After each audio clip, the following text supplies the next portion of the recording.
In today's video, I'm going to teach you how to save a file from Adobe Acrobat.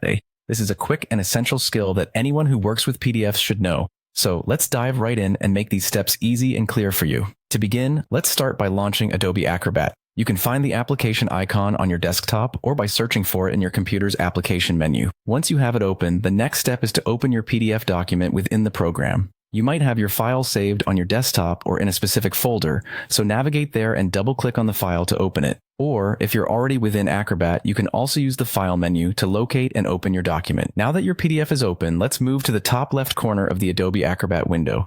Here, you'll see the menu options. Clicking on this menu will reveal a drop-down with a selection of options for managing your document.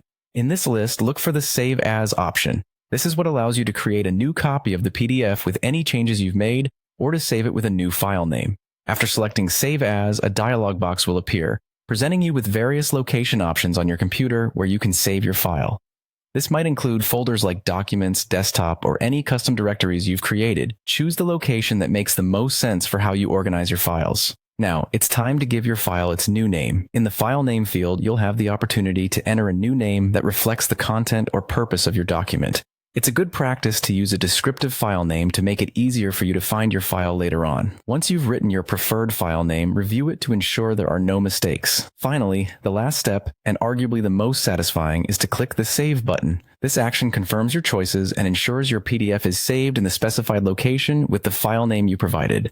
And that's it. You've successfully saved your PDF using Adobe Acrobat. Hopefully, these steps have been straightforward and helpful. Saving files is a fundamental task, but one that's important to get right as it forms the foundation for good document management.